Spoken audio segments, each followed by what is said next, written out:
Hola, muy buenas noches y bienvenidos. Esto es 2021 y esta noche, como hemos venido anunciando durante todo el día en la programación de Canal N, nos acompaña el presidente Francisco Sagasti. A Francisco Sagasti le tocó asumir la presidencia de la República en un momento muy complicado. Protestas, luego de muchos años de inestabilidad política, finalmente se vacaba al presidente Martín Vizcarra y había que asumir la presidencia. Asume Manuel Merino, sin embargo, las protestas en las calles obligan a renunciar al presidente del Parlamento y quien había asumido las funciones como jefe de Estado. Luego de eso y de deliberaciones en el Parlamento, finalmente se aprueba una lista encabezada por el entonces congresista del Partido Morado, Francisco Sagasti, quien se convirtió en presidente de la República hasta el día de hoy y hasta el próximo 28 de julio, en que le tocará despedirse y entregar al próximo presidente o presidenta este alto cargo de conducir los destinos de nuestro país en un momento además muy importante. Cumplimos y nos olvidamos a veces 200 años de vida independiente. Eso no es poca cosa. Y hay todavía algunas deudas que tenemos los peruanos para con esa gesta libertadora que nos convirtió en un país independiente y que nos dio la categoría de república hace 2 siglos atrás. Que también, que tan mal lo hemos hecho, eso seguramente la historia más adelante y las generaciones que nos sigan en el camino nos juzgarán. Hoy toca hablar con una persona a quien le agradezco además el haber cumplido con una palabra empeñada, porque esta entrevista se la pedí al presidente en un momento y el presidente, a pesar de, yo sé, de muchos pedidos y todo, cumplió con la palabra como esperaba que lo hiciera, y para mí es de verdad un honor tenerlo esta noche. Bueno, muchas gracias, Mávila. Encantado de estar con usted aquí y, como siempre decimos en el gobierno de transición y emergencia, no prometemos lo que no podemos cumplir y cumplimos lo que prometemos. Cuando dice gobierno de transición y emergencia, mucha gente le ha criticado y ha dicho, pero el presidente debería olvidarse de ese término. Finalmente es presidente y punto. Poner el subtítulo de transición y emergencia suena a una especie de parche por si acaso. No, no es un parche por si acaso, es aceptar la realidad. La realidad es que somos un gobierno de transición que va a tener 8 meses y medio, nada más. Ese no es un periodo de gobierno. En segundo lugar, es emergencia, porque cuando entramos, como usted lo ha dicho hace un momento, teníamos no solamente la inestabilidad política, sino que ya se estaba visorando una posible segunda ola que ha sido mucho peor de que cualquiera de nosotros se imaginó, y también teníamos una emergencia de carácter económico, de carácter social, en fin. Entonces hay que decir las cosas como son y llamarlas por su nombre. Es un gobierno constitucional pleno y todo lo que hemos hecho y las decisiones que hemos tomado están claras allí y hablan por sí solas. Pero no debemos olvidar de que somos un gobierno que hemos estado solamente un periodo muy limitado, que surgió de circunstancias muy difíciles y que tenía que enfrentar una emergencia nacional en el sentido más amplio de la palabra. Hablamos de una emergencia sanitaria, pero también en ese momento de una emergencia política y de hecho vamos a hablar de la pandemia y del legado de su gobierno. Yo no sé si usted coincide con nosotros, quizá el mayor legado de la gestión del presidente Sagasti ha sido precisamente el proceso de vacunación y la cantidad de contratos que se han suscrito y la cantidad de vacunas que se deja al próximo gobernante.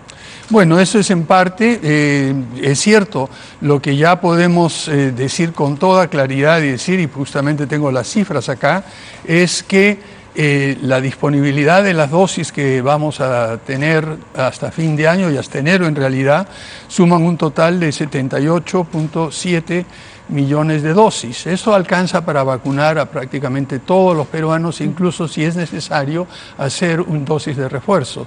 Y lo que estaba en duda y sigue ligeramente incierto y hemos insistido en obtener respuestas es una calendarización de las entregas de dosis. Ya tenemos algo sobre la mesa claramente identificado. Por ejemplo, en julio vamos a recibir 9 millones de dosis, en agosto vamos a recibir 8,3 y a partir de septiembre octubre, noviembre y diciembre estaremos alrededor de los 10 millones de dosis y en enero tenemos por lo menos 7 millones de dosis visto desde ahora. Ahora, esto puede correr un poco porque los laboratorios nos avisan con 1 o 2 semanas de anticipación exactamente cuándo va a llegar, qué número de dosis. Y por ejemplo, ahora en julio que teníamos programado este número, sabemos que algunas de ellas van a llegar el 27 o el 28 de julio, o sea que va a ser difícil aplicarlas durante julio. Lo que llega un mes generalmente se aplica durante las 2 o 3 semanas siguientes. Pero permítame, por favor, es un gobierno de emergencia, es un gobierno de transición, estamos haciendo, y volveré a un momento eso al legado, pero lo que me interesa señalar ahora con toda claridad, por favor, es que no podemos ni vamos a tolerar actos de violencia. Le iba a preguntar por lo ocurrido el día de hoy. Hoy día hemos visto a autoridades, ministros, periodistas atacados de una manera violenta. Respetamos el derecho de manifestarse pacíficamente como lo hemos venido haciendo. Pero lo que ha sucedido hoy día marca un quiebre y esto no va a continuar. Tomaremos todas las medidas del caso. Le diré una cuestión. ¿Cuáles son las medidas que se tomarán? La policía ya tiene todo un esquema de acuerdo al nivel de los disturbios, de las agresiones, de 1 a 2 hasta 5. Y de acuerdo al grado de intensidad se toma un conjunto de medidas que no tiene el caso de revelar ahora. Pero le puedo decir solo una cosa. En los últimos 5 meses se han utilizado solo 2 cargas del gas lacrimógeno. Solo 2 cargas. Hoy hemos debido usar algunas cuantas, no muchas. Simplemente para comparar, en noviembre de 2020 se usaron cientos de bombas lacrimógenas. Lo que quiere decir es que estamos tratando de mantener la tranquilidad y la paz sin incurrir excesos, con una disciplina que se la hemos planteado con toda claridad a la policía y que el ministro del Interior y el director general de la policía están cumpliendo con su labor a cabalidad y lo seguirán haciendo. Eso está clarísimo. Como siempre, hemos respetado todas las manifestaciones pacíficas, pero lo que hemos visto hoy ya se pasa de la raya. Y en ese sentido, la policía, de acuerdo a los protocolos que ya tiene establecido, tomará las decisiones. ¿Le han adelantado algún tipo de información, si se ha podido identificar a quienes han sido los agresores o quienes han azuzado estos actos de violencia?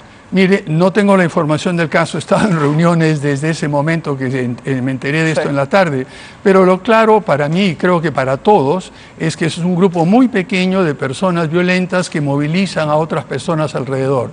Ir con palos, con cascos a una manifestación pacífica, por lado o lado, implica que no se tiene la intención de realmente hacer una marcha pacífica. Y en este sentido, simple y llanamente, lo que está claro con el Ministerio del Interior, con la Policía Nacional, es que no dejaremos que suceda esto y las personas que se manifiesten de manera violenta serán intervenidas por la policía. Que eso quede claro y disculpe que haya tocado ese tema. Era una de las preguntas que le iba a hacer definitivamente. La señora Keiko Fujimori ha publicado en su cuenta de Twitter, ha tuiteado y ha dicho que ella deslinda de los hechos violentos. Creo que tenemos el Twitter para compartirlo también. Es parte de la información que se está desarrollando. Fuerza Popular rechaza todo acto de violencia que se haya realizado el día de hoy contra miembros de la prensa, la propiedad privada, el automóvil del ministro de Salud. Rechazo las actitudes y las condeno públicamente, esperando se identifique a los responsables. Y luego agrega, no se debe confundir estos lamentables actos con protestas pacíficas que miles de ciudadanos vienen realizando en todo el país. Invocamos a nuestros militantes y simpatizantes a no acudir a convocatorias. Me parece muy bien y muy claro y ojalá que esto sea así.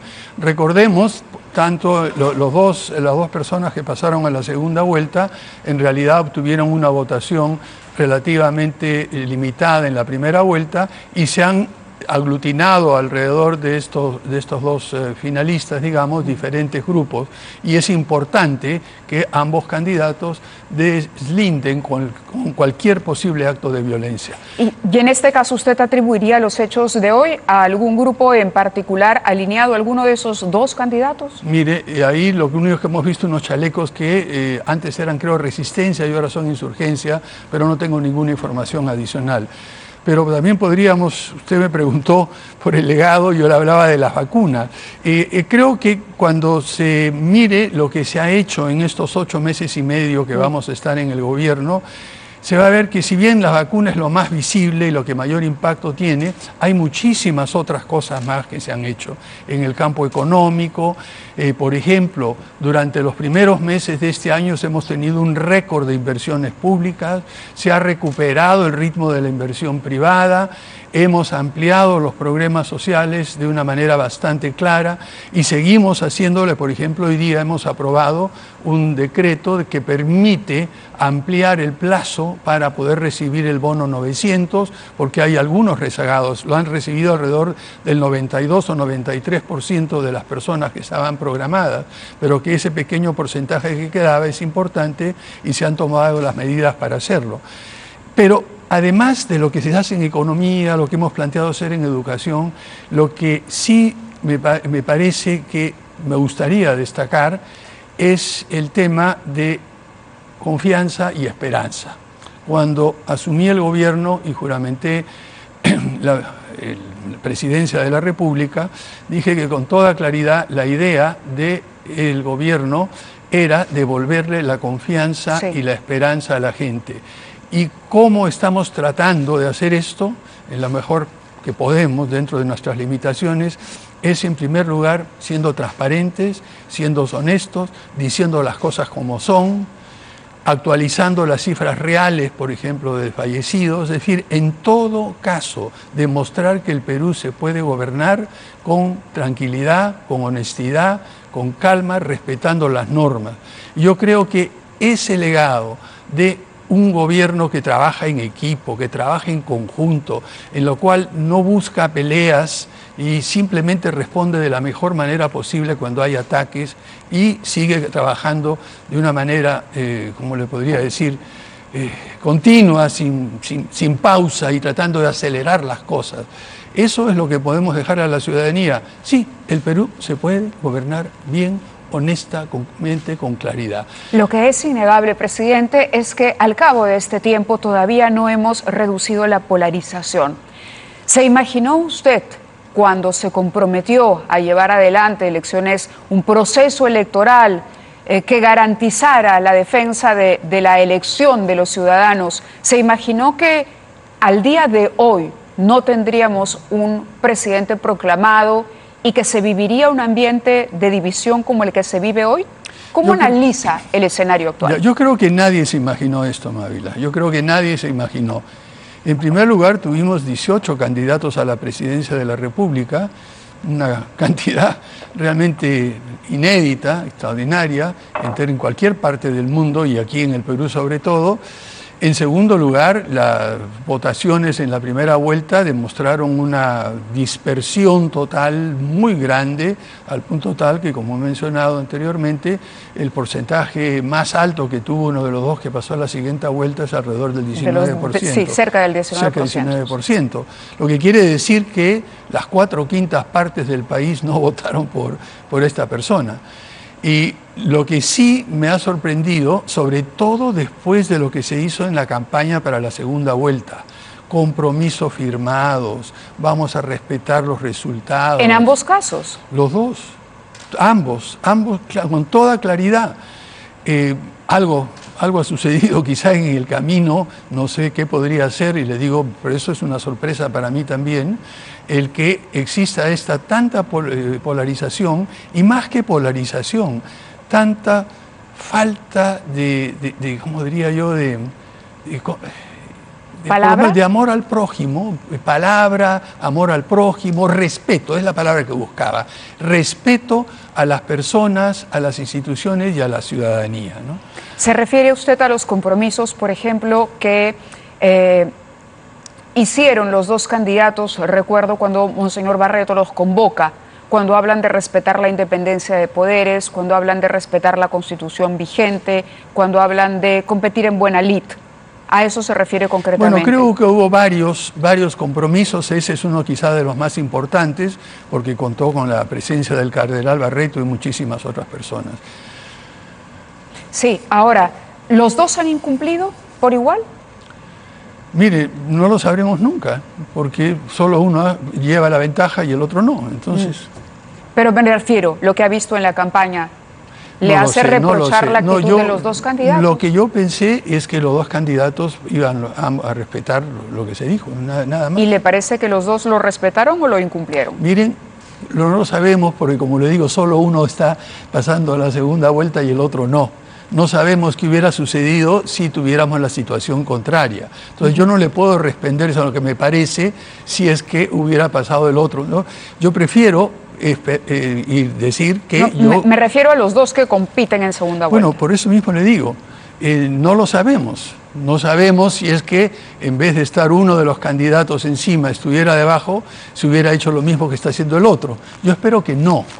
Yo espero que no sea ese el caso y sobre todo no espero, como ya me alegro muchísimo de la aclaración de la señora Keiko Fujimori, de no propiciar actos de violencia y nada por el estilo. Eso me parece importantísimo. Entonces yo creo, y lo que necesitamos en el Perú ahora, Mávila, es un poco más de calma, tranquilidad y paciencia. No nos dejemos llevar por los miedos, no nos dejemos llevar por las angustias, veamos las cosas con calma y con claridad, respetemos la autonomía de las instituciones, todos los organismos electorales, como se ha hecho con total y absoluta transparencia.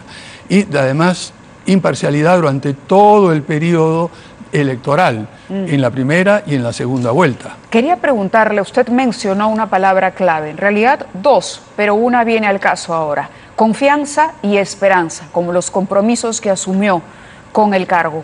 La confianza tiene que ver con la satisfacción de la población y la confianza, por ejemplo, en un proceso electoral. Hay un sector de la población hoy que cree que algo salió mal, que aquí se cometieron irregularidades. ¿Usted le podría decir a la población que no hubo fraude en este proceso? Bueno, yo puedo decir lo que dicen todos los observadores independientes, lo que dicen los organismos electorales, lo que hemos visto. No encontramos, y lo que han dicho muchísimos analistas, incluso las personas que están asociadas a las encuestadoras de opinión, que con toda claridad han hecho sus análisis estadísticos y no ven esto que otros ven. Y el discurso ha ido cambiando un poco, así es que ya no sé exactamente a qué argumentos se refieren, porque se refuta uno y surge otro.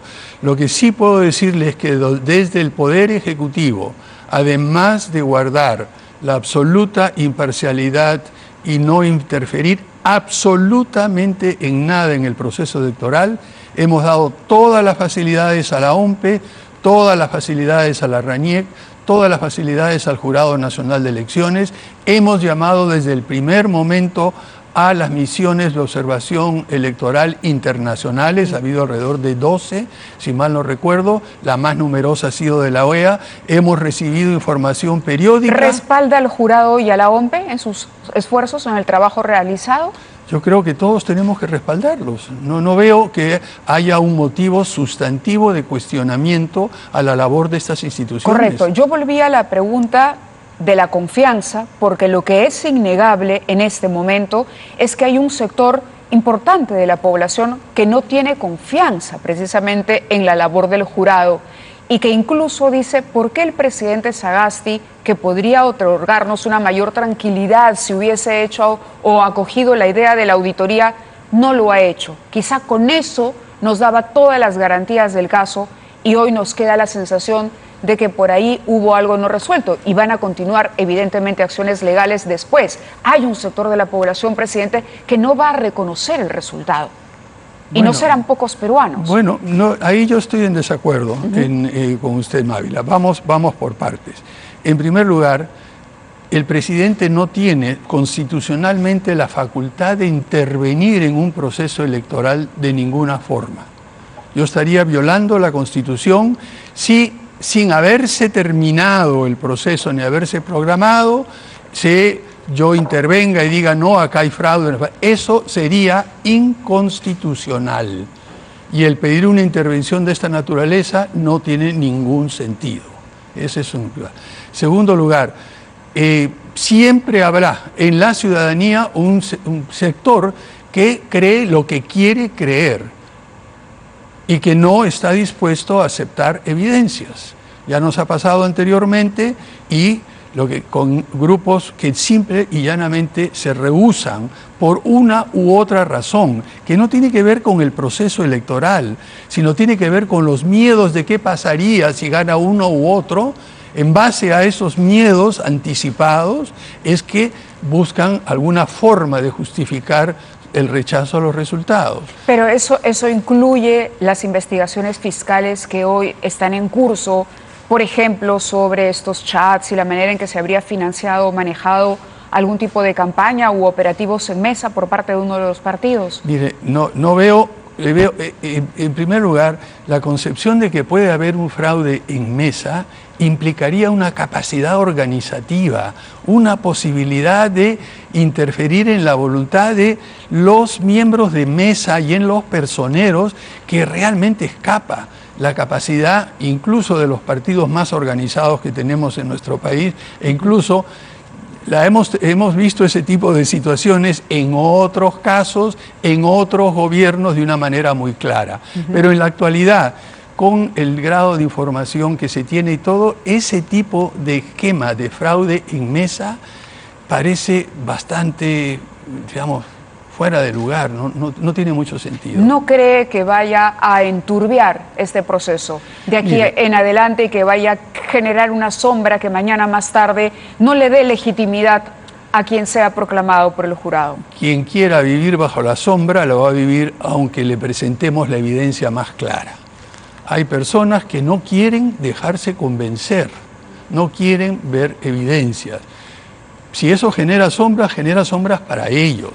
Pero el resto de la ciudadanía debiera confiar en los organismos electorales, en las misiones de observación internacional, que no han visto ningún problema, en el desempeño que han tenido los propios ciudadanos, miembros de mesa, personeros, que han tratado de hacer lo mejor que han podido. Yo creo que teniendo eso delante, insistir en una narrativa diferente es no solamente desconfiar de la ciudadanía, desconfiar de las instituciones, desconfiar de todo eso, sino desconfiar de sí mismos, porque simple y llanamente lo que están tratando de hacer es demostrarnos que ante la situación y la evidencia más valen sus creencias. Dicho sea de paso, este tipo de comportamiento ya lo hemos visto políticamente recientemente en Estados Unidos. Es ningún tipo de evidencia, y hoy día, hasta hace poco, acaba de salir un artículo de un libro reciente en la cual muestra cómo, a pesar de todas las evidencias del caso, hay un grupo de personas que se resiste a creer que no hubo un fraude a favor del señor Biden. Usted ha dicho, yo no puedo intervenir hasta que este proceso culmine. ¿Eso quiere decir que podría hacerlo después?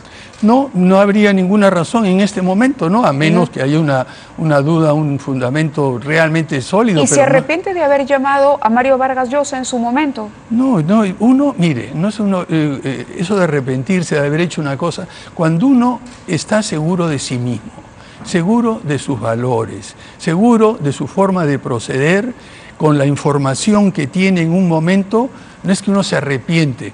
En la información y la situación que había en ese momento, con ese conocimiento lo volvería a hacer.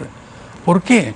Porque el señor Vargas Llosa es una persona influyente en el mundo internacional, es nuestro premio Nobel, tiene influencia en muchos sectores, en todos, y la idea fue simple y llanamente pedir que bajen un poco las calmas, que esperan los resultados y nada más, como él mismo lo ha dicho con toda claridad. Eso está claro. Ahora, ¿hizo lo propio con el otro grupo también? Mire, el otro grupo, eso se lo pediría más adelante, porque no quiero que se interprete nada de lo que vaya a decir. Ajá. Lo que le puedo decir es lo siguiente. O sea, si llamó a Vargas Llosa, pregunto si hubo una llamada al otro lado también en el mismo sentido.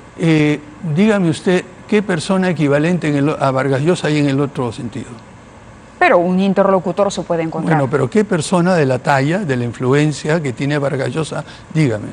Eso quiere decir entonces que no hubo. Mire, si usted me dice a alguien de la misma característica, yo le estoy diciendo que no existe una persona a la cual llamar con las características que pueda calmar.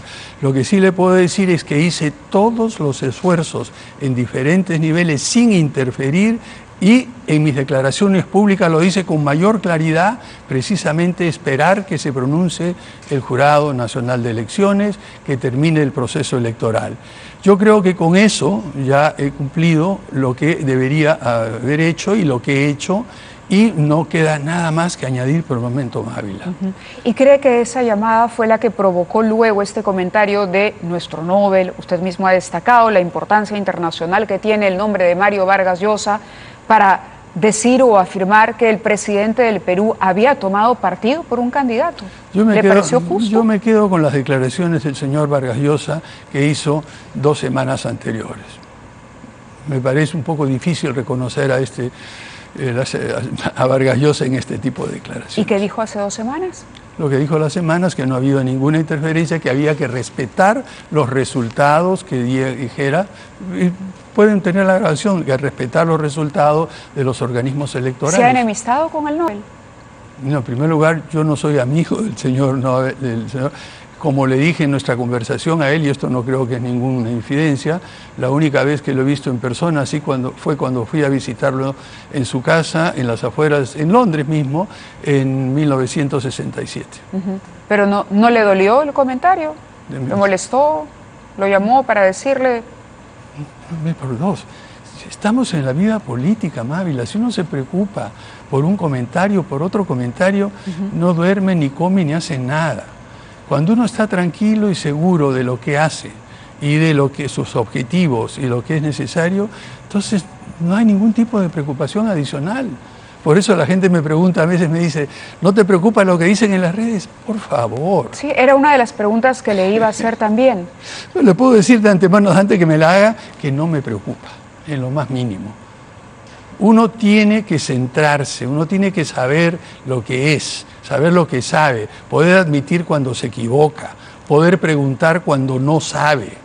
Solo cuando se tiene ese mínimo de seguridad que uno adquiere a través de la vida, de los años y de la experiencia, es en las cuales uno puede no preocuparse por las cosas que saben que no tienen que ver nada con lo que es uno. Hemos hablado bastante ya del proceso electoral y también tenía la curiosidad, porque en algún momento Julio Guzmán lo dijo, la presidencia de Sagasti ha perjudicado la candidatura del Partido Morado. Hoy que acabó ya la primera vuelta y que Julio Guzmán no pasó a la segunda, ¿siente que tiene razón? Pregúnteselo a Julio.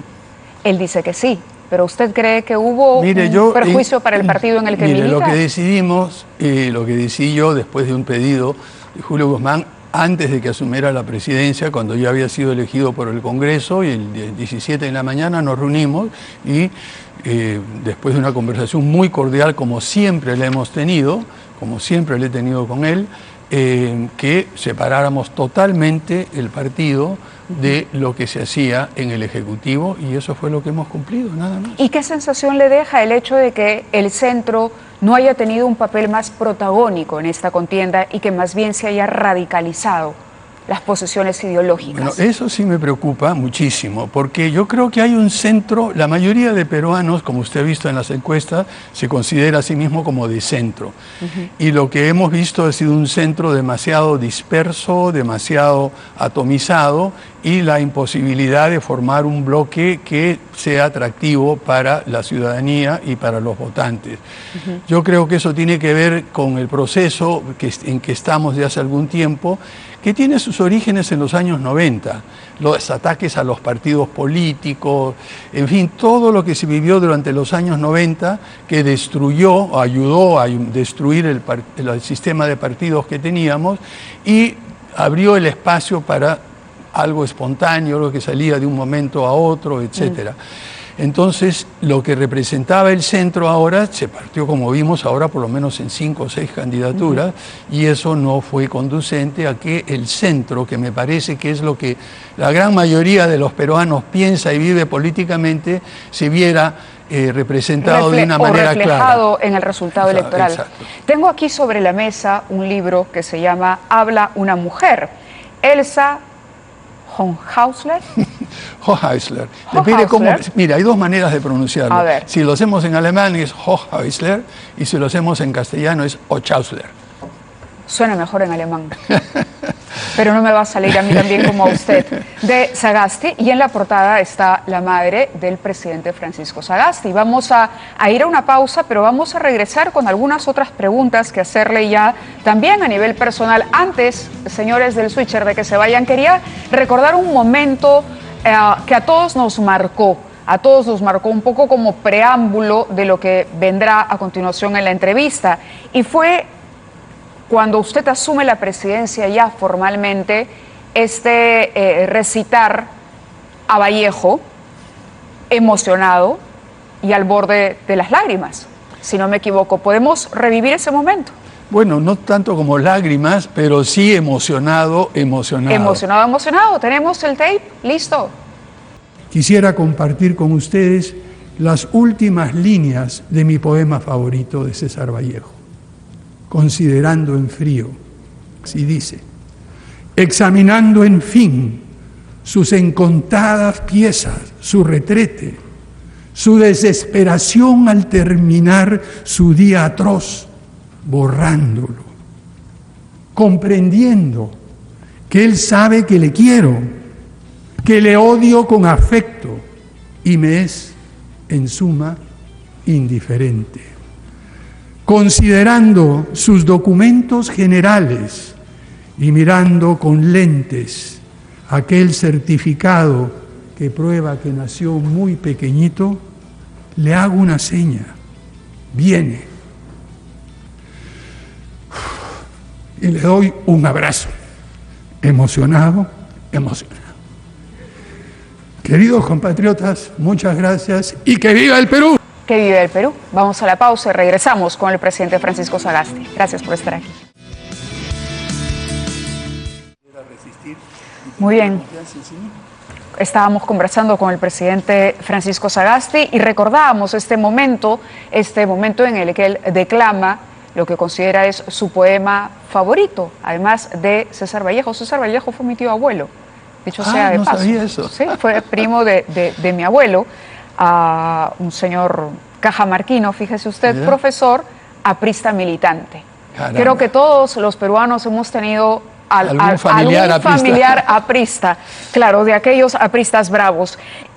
¿Eligió a Vallejo por qué? ¿Por qué tomar ese fragmento para ese discurso? ¿Por qué era importante en ese momento la cita a Vallejo? Bueno, Vallejo tiene una cantidad extraordinaria de poemas, ¿no? Eso sí queda clarísimo, todos conocemos, hay hermanos muchísimo que hacer y desgraciadamente el dolor, etcétera, etcétera.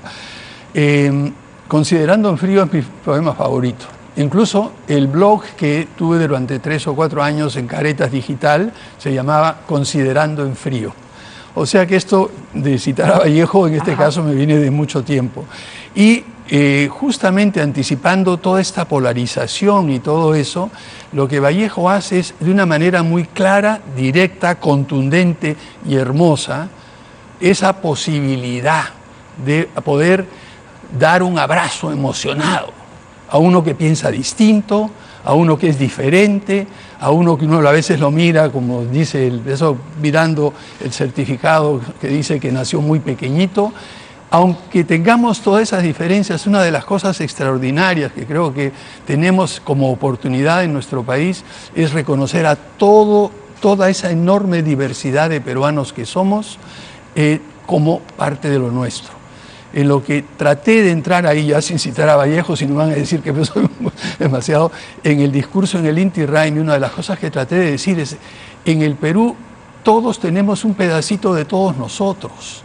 Queramos o no queramos, somos una mezcla de mezclas.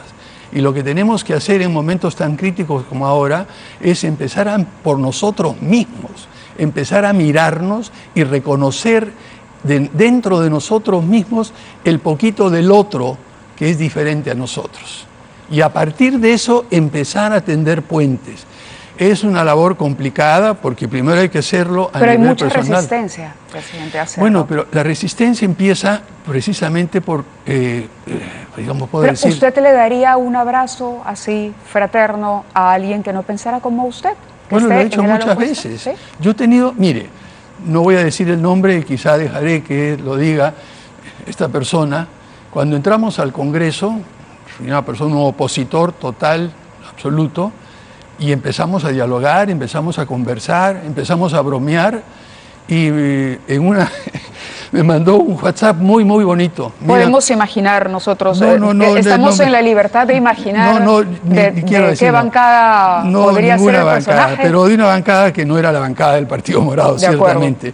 Me dice, mira, Francisco, yo que no pensé, después de cuando llegué al Congreso, que después de conocerte, iba a pensar que podemos ser amigos, respetar y había un diálogo con posiciones muy distintas, coincidentes rara vez, pero con un aprecio y un respeto mutuo que agradezco, y que diga él quién es porque no quiero infidencia. Pero lo que quiero decirles es que es posible, ¿no? Y uno tiene que abrirse y forzarse a veces a hacer eso, ¿no?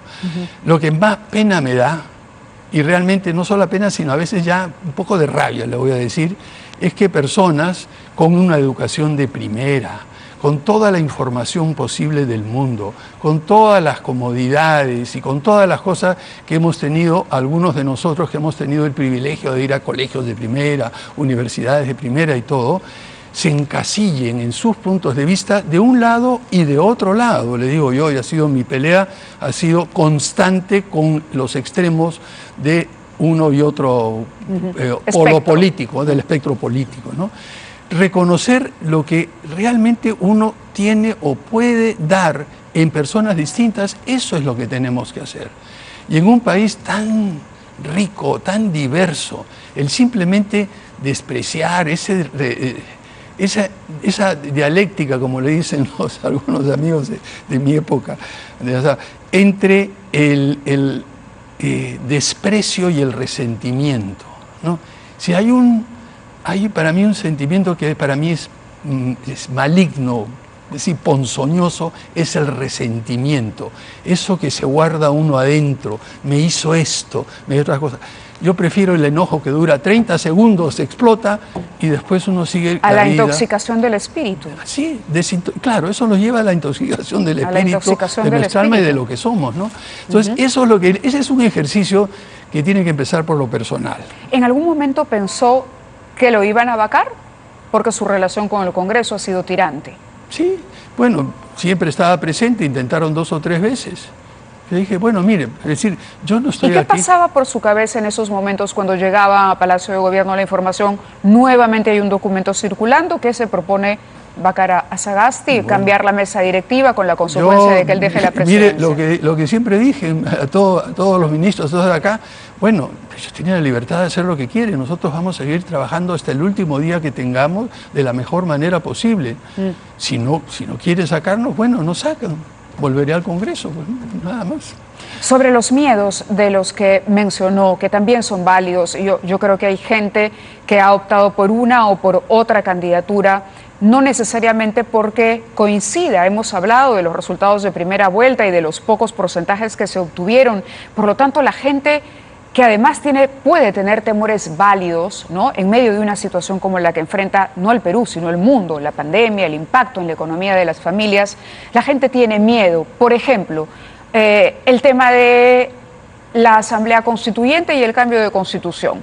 No le voy a llevar a interferir en el proceso, pero sí, desde su punto de vista como estudioso de las normas del país, ¿usted siente que la Constitución que nos rige hoy ha perdido vigencia tras los cambios que ha vivido el país desde que esta fue promulgada?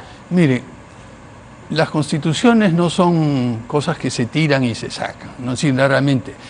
Hay dos temas centrales. En primer lugar, es que la Constitución tiene los mecanismos para modificarse. Y en efecto ha sido modificada ya un montón de veces, unas 12, 13, 14 veces durante su vigencia. O sea que es un, digamos, proceso básicamente de evolución y cambio, y que hay que cambiar algunas cosas, por supuesto. Otra cosa es el sueño de la nueva Constitución. Es decir, hay que cambiarlo todo. Es decir, lo que me preocupa a mí es esa ilusión de que si no hay un cambio de todo, no pasa nada. Esto lleva a despreciar los avances parciales, pero valiosísimos, que se va haciendo a lo largo del tiempo, y crea la fantasía de que basta cambiar un papel o un librito que tiene 105 páginas para que el Perú cambie automáticamente. Entonces, el Perú, en ese es un legado muy tradicional, que viene de un legado legalista de interpretación. Y lo peor de todo, a mí me parece que ya, no solamente en la Constitución, sino en las leyes. Yo muchas veces en los debates en el Congreso, cuando estaba allí, le decía a mis colegas, miren, esta ley en sí sola no va a cambiar nada. ¿Para qué quieren aprobarla? No, que sí es importante, pero no va a suceder, no va a pasar nada. Tiene estos artículos que pueden ser inconstitucionales, va a ser, pero ¿por qué insisten en eso? No, la idea de que un pedazo de papel o algo escrito va a cambiar todo es una ilusión, realmente la considero yo bastante extendida en nuestro país, y que es muy, digamos, es una ilusión hasta, diría yo, nociva, en el sentido que nos creen que basta pasar una ley, basta pasar otra ley, basta declarar esto, basta agregar lo otro, basta cambiar la Constitución. O el borrón y cuenta nueva. Usted acaba de hablar de rescatar lo bueno que hizo quien lo precedió. Por supuesto. ¿Qué rescataría de Vizcarra? ¿Qué hizo bien? Bueno, lo que tenemos que ver es que el manejo económico es sensato y tranquilo y ordenado. El manejo de toda la parte, por ejemplo, el programa Reactiva Perú, los diferentes programas que empezaron muy bien y los continuamos nosotros. Por supuesto que había que complementarlos con otros programas más, y eso fue lo que hicimos. Pero el complejo de Adán o el complejo de Eva es una cosa que tenemos que desterrar en nuestro país. El mundo empieza cuando llego yo, todo lo que se hizo antes está mal. Claro, no sirve. No sirve eso de ahí, y ese es un cambio político importantísimo. Y le pregunto qué hizo bien Vizcarra, porque ya sabemos que hizo mal.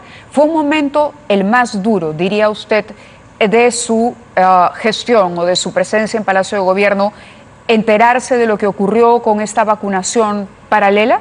Bueno, fue un momento muy duro, pero había otros momentos también bastante difíciles. ¿Por ejemplo? Por ejemplo, todo el problema cuando hubo con el ministro del Interior, el cambio con la policía, en fin, fueron el momento muy complejo que hubo con las huelgas agrarias. Y acá quisiera destacar un par de cosas importantes, ¿no? Es decir, cuando usted ve, cuando dije al principio de que solamente habíamos usado unas pocas bombas lacrimógenas, digamos, durante 5 meses, 2 creo que fueron, comparemos eso con lo que pasó antes. ¿No tiene usted idea la cantidad de correos, mensajes, WhatsApp que recibía pidiéndome, de personas muy educadas, que reprima violentamente a los manifestantes en Ica y en el norte, que saque el ejército, que les meta bala, y todas esas cosas que consideraban algunas personas del espectro político que era lo natural que había que hacer? Eso fue uno de los momentos más difíciles, porque me di cuenta... ¿De todo el espectro político? ¿O usted lo especificaría? Hubo básicamente de un lado del espectro político. ¿Derecha?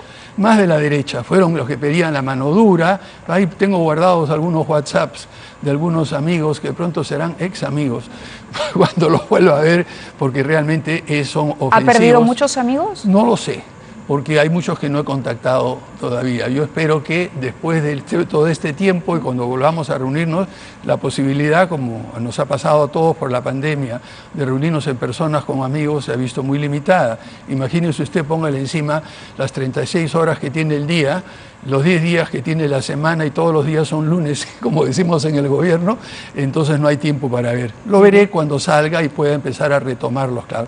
Lo que sí me queda claro es que ha habido muchas personas que se expresan de una manera y actúan de otra. Y una de las cosas que yo detesto es la falsedad y la hipocresía. Y desgraciadamente hemos visto en nuestra vida política muchas de esas cosas. Personas que mienten a sabiendas y que actúan de una manera ante uno y de otra manera. Por lo tanto, ¿le han decepcionado? Sí, por supuesto. ¿La doctora Mazzetti ha sido una de ellas? No, estoy hablando de otro tipo. La doctora Mazzetti prefiero no conversar sobre ese tema en mayor detalle. Ella fue una excelente colaboradora, hubo un error, hubo unos problemas. A mí lo que me sorprendió, le digo porque, imagínese usted, tenemos 0 vacunas. Está tratando de conseguir, negociando con 9 laboratorios a la vez, conversando con excelentes amigos y colegas internacionales pidiendo que me den información, viendo cuánto cuesta esto de acá, viendo cómo se puede, viendo si se consigue el registro o si tenemos que hacer... ¿Usted cree que voy a estar pensando en otras cosas? Uno tiene que concentrarse en eso. Entonces yo no he prestado atención, me llegaban rumores de que había esto, lo otro. Miren, por favor, eso ya lo que dicen las redes, que se vacunó que se fue al extranjero, que un empresario compró no sé cuántas vacunas y vacunó a todos. Le dije, mire, quítenme todo eso, yo no voy a prestar atención a eso. El problema central es cómo conseguir vacunas. Esa es mi primera misión y a eso, como dicen los americanos, eyes on the ball. Sí, en la mirada puesta en la pelota para meter el gol. Entonces, ese es el tipo. Las otras cosas que escuchaban, francamente, no les he prestado ninguna atención. De acuerdo, tenemos que ir a una nueva pausa, pero continuamos con el presidente y le dejo una pregunta para pensarla en este tiempo. La pausa es corta, pero igual vale el tiempo. De haberse quedado en el Parlamento, Rocío Silvo Santisteban pudo haber sido, digamos, la persona que asumiese la presidencia en su momento. ¿Qué hubiera hecho usted desde el Parlamento en el caso de que le hubiera tocado formar parte de la mesa directiva, comparándolo con lo que ha sido la gestión de este Congreso? Vamos a la pausa y la respuesta del presidente Sagasti al volver. ¿Qué hubiera hecho Francisco Sagasti si a él le hubiera tocado presidir la mesa directiva en el Congreso y hubiese sido Rocío Silva Santisteban la persona que asumía la presidencia en aquel momento, noviembre 2020? ¿Cuál es la respuesta del presidente? Yo creo que hubiera hecho lo mismo que ha hecho el actual presidente del Congreso. ¿Incluyendo la elección del TC, impulsar la elección del Tribunal Constitucional? Bueno, no, la presidenta del Congreso salió a expresar su oposición muy claramente bajando al llano. Usted me ha preguntado por qué haría las personas que están a cargo en el Congreso. Sí. Y el presidente o la presidenta del Congreso tiene la obligación de cumplir lo que dice la mayoría, pero también tiene la posibilidad de expresar su punto de vista personal desde el llano, que es lo que ha hecho. Yo creo que en este sentido yo no hubiera hecho nada diferente de lo que ha hecho Mirta Vázquez. De acuerdo. La elección del TC debería asumirle el próximo Parlamento, entonces. Yo creo que la elección de un tribunal constitucional debe ser un proceso totalmente claro, siguiendo las reglas del caso, no haciendo de manera apresurada, no dejando sin contestar alguna de las preguntas o sin justificar. Todos aquellos que hemos sido miembros de algún jurado para elegir una persona, de alguna comisión para elegir a un funcionario y tenemos que dar opinión personal después de la entrevista, ponemos nuestros puntos de vista con claridad, se intercambian planteamientos. Eso es lo mínimo que se puede hacer en cualquier puesto, en cualquier situación que uno se encuentre. Para el Tribunal Constitucional, que es la máxima autoridad que interpreta y da sentencias sobre el cumplimiento de la Constitución, estos requisitos debieran ponerse al nivel más alto posible. Y no es posible en una cuarta legislatura, hecho un poco a la carrera, como lo he dicho, y si hubiera sido congresista me hubiera puesto a esta cuarta legislatura, tratar de apresurar un proceso de elección de una entidad tan importante, me parece, como lo he dicho en otras oportunidades, un poco apresurado. ¿En algún momento pensó que no podría con el encargo? ¿Dudó de sí? Mire, no es un problema con el encargo, como le decía a un amigo, mira, esta es una chamba. Si los términos de referencia están dados, El presidente tiene la función de jefe de Estado, la función de jefe de gobierno, la función de jefe supremo de las Fuerzas Armadas y de la Policía Nacional del Perú. Eso es el trabajo. Y si uno se mete, hace lo que es el trabajo. Pero vamos, no es cualquier trabajo. No es cualquier trabajo, pero para eso y uno está tiene permanentemente sometido al escrutinio público, al juicio, a las encuestas que a veces tienen buenos números, a veces tienen malos números, a situaciones en las que uno tiene que dar la cara y asumir responsabilidades por cosas que hizo otra persona, pero hay una responsabilidad política. Por eso le pregunto si hubo algún momento en el que dijera, caramba, esto es más difícil de lo que yo creía.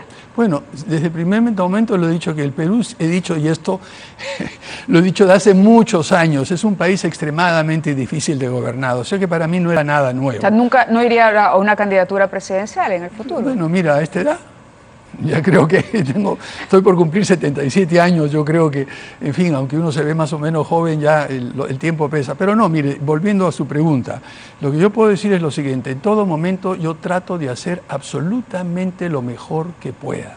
Lo mejor, dar lo máximo 100%, sin escatimar nada. Y si uno hace eso y da lo más que puede, lo más que sabe, convoca a la gente, trabaja en equipo, reconoce lo que hacen los otros, etcétera, y hace lo más que puede, ya, bueno, hasta ahí llego. Entonces, ¿por qué voy a tratar de angustiarme? Simplemente hacerlo lo mejor que uno puede todo el tiempo, en cada cosa, es lo que hay que hacer normalmente. Hice lo mejor que podía hacerlo como congresista, hice lo mejor que pude hacerlo como jefe de bancada, y en cada cosa que me hago, que he hecho en la vida y que hago, como es ahora la presidencia, trato de hacer lo mejor, lo más que pueda. Había mencionado el libro de su mamá, que es una recopilación de artículos escritos de ella como periodista, una mujer muy activa. ¿Qué tiene de su padre y qué de su madre? Uy, esa es una pregunta bien difícil de contestar, pero yo creo que... Pero hablábamos antes de salir al aire de los temperamentos, sí, y usted hablaba de dos personalidades que marcan. Sí, bueno, mi padre y mi madre eran muy distintos, muy diferentes, estuvieron juntos muchísimos años, se separaron después de más de 30 años de matrimonio. Mi madre es lo que dice ese libro, y no voy a entrar en mayor detalle, pero lo que sí había que entrar en lo que era mi padre, un hombre determinado, decidido, no hay que rendirse nunca, hay que continuar, dar lo mejor. Él era deportista, era ciclista de pista, fue campeón nacional durante 12 años seguidos, estuvo en varios campeonatos internacionales, y esa constancia, tenacidad, ese sentido del humor, poder reírse, eso lo tenía por padre y madre, felizmente. De los dos. Absolutamente, porque si uno se toma demasiado en serio a sí mismo, pucha, qué triste sería la vida, ¿no? Uno tiene que saber reírse de sí mismo, saber tomar las cosas con humor, saber darle esa vuelta de picardía a las cosas que hacen sonreír a la gente, que hacen la vida un poco más amable, sobre todo en medio de dificultades como las que tenemos ahora, ¿no? Bueno, el libro está ya publicado, es Editorial Planeta, y ustedes lo pueden encontrar para conocer un poco más de esta historia como periodista de la madre del presidente Sagasti. Usted está preparando también un libro. Sí, bueno, no lo estoy preparando, es un libro que ya estaba preparado. Ajá. Y yo creo que no es ninguna cosa, va a salir en unos días más. Es una colección de artículos que he escrito entre 1985, artículos y entrevistas que he dado entre 1985 y 2015. El título ya es el mismo título que tenía las dos primeras ediciones, Imaginemos un Perú mejor. Pero esta vez, para la tercera edición, he añadido puntos suspensivos y hagámoslo realidad. Ajá. Y el texto lo que contiene es una serie de planteamientos, algo del que salió del trabajo de Agenda Perú, mis colaboraciones con Caretas, mis colaboraciones que era usted con Expreso, con distintos otros periódicos, con La República, con El Comercio, etcétera. y también entrevistas que me hicieron en su momento y uno que otro artículo un poco más acá. Y esto estaba listo para salir antes de que entrara en la vida política a fondo, ¿no? Que la decisión la tomé en el 2016 cuando decidí unirme en ese momento no era el Partido Morado, pero inmediatamente que fuimos descalificados, en 2016 empezamos a formar un nuevo partido. Y lo que quiero dejar constancia es de lo que he escrito, he pensado y he hecho antes de meterme activamente en la vida política. Quizá eso puede dar algunas pistas para ver cómo me comporto ahora. Ya vendrán otros libros y estoy pensando seriamente a tomar estos 5 años de vida política activa que he tenido desde el inicio del Partido Morado hasta el 28 de julio a las 11:35 de la mañana. 11:35 de la mañana. Vamos a una última pausa y regresamos con un mensaje final del presidente Sagasti. Muy bien, el presidente ha dicho hasta las 11, me dijo, con 35. Bueno, tengo que entregar la banda presidencial al presidente del Congreso y luego despedirme, y en el momento que me despido ya se ¿Tiene acabó. preparado ya el discurso de despedida? No hay ningún discurso de despedida. No hay ningún discurso de despedida. No. Ese día le pertenece a quien ejerza la presidencia el 28 de julio. ¿Y qué hará al día siguiente Francisco Sagasti? Dormir. No lo ha pensado ni 2 segundos, dormir. Dormir, es una de las cosas que esto ha hecho, es decir, como digo, el día tiene 36 horas, ¿no? Porque uno tiene, y en momentos que uno se levanta, hay momentos que me despierto muy temprano, 3, 4 de la mañana, y se me ocurre alguna idea, cosa, la anoto en un papel que tengo al costado y trato de dormir después. El único problema es que a veces no reconozco, no entiendo mi letra, porque lo he escrito medio dormido, pero más o menos es la intención. Yo creo que lo que quiero hacer es descansar, reflexionar, poner cosas en orden. He dejado durante todo el tiempo de este año, desde la vida política, muchas cosas personales fuera en cierto abandono. Y luego reflexionar sobre esta experiencia. Me dicen que hay cosas que pueden ser valiosas compartir con otras personas, así es que de repente habrá otro libro en algún momento sobre estos ¿Se atrevería a darle un consejo al próximo presidente o presidenta? Mire, más que un consejo, yo lo que me atrevería es darle un consejo a todas las peruanas y a todos los peruanos. Yo creo que para mí una de las frustraciones más grandes a lo largo de todo el tiempo es haber visto con mis propios ojos, haber viajado por el país, haber conocido a la gente, haber todo lo que se puede hacer. No hay un país, como decía Arguedas, más diverso, más rico que el nuestro. En todo, en diversidad biológica, en fin. Miren, es un sueño de cualquier otra persona, en diversidad de culturas. Cuando estoy con los Ashaninga, cuando estoy en la selva, mire, es una cosa extraordinaria y maravillosa. Y ese potencial que tenemos como país, que no lo tiene nadie, por una serie de prejuicios, resentimientos, desprecios, racismo, también hay que decirle otras cosas, simple y llanamente no nos damos cuenta que lo tenemos y menos aún lo aprovechamos mal. De acuerdo. Esa es la frustración. Lo que habría que hacer es, por favor, vuelvan sus caras, miren hacia todo el país. Miren hacia cada persona y todo lo que ella nos puede dar. Mírense a sí mismos y lo que pueden dar. Y a partir de eso, empezar a construir puentes de entendimiento y de diálogo. Y para eso necesitamos un liderazgo político capaz de hacer estas cosas, capaz de abrirse al otro. En fin, como dice mi querido amigo Max Hernández, reconocer al otro como igual y a partir de eso construir sobre esta extraordinaria posibilidades. Yo he viajado muchas veces por razones de trabajo en el mundo y me maravillo al regresar al Perú y veo, y ahora que he cumplido con mi palabra, visité todas las regiones del país durante el breve tiempo que he estado en el gobierno. Al pasar en el avión, en el helicóptero, a ver esa variedad, esa diversidad, esos pueblitos aislados trabajando y haciendo sus cosas, viendo la inmensidad de la selva peruana, las costa que le pone usted a este desierto una gota de agua y florece inmediatamente. Los pisos ecológicos tan distintos que tenemos en nuestra selva, el tesón de nuestros campesinos, la vacunadora que se va a vacunar a caballo, en burro, caminando y subiendo, los niños que cerran hasta la punta del cerro para poder tener clases. ¿cómo no maravillarse de un país como este? ¿Se ha emocionado? Por supuesto. Me emociono cuando veo, y miren, y ese es lo que tiene el potencial, lo que podemos hacer. Si nos unimos, es extraordinario. Y sin embargo, tenemos 200 años de vida independiente peleándonos los unos con los otros. Pues recuperemos la esperanza, presidente. Le agradezco que haya estado con nosotros para hacer una reflexión que espero haya disfrutado como yo. Gracias. Gracias. Muy buenas noches. Buenas noches. Y buenas noches a ustedes también. Nos reencontramos mañana a las 9 en punto.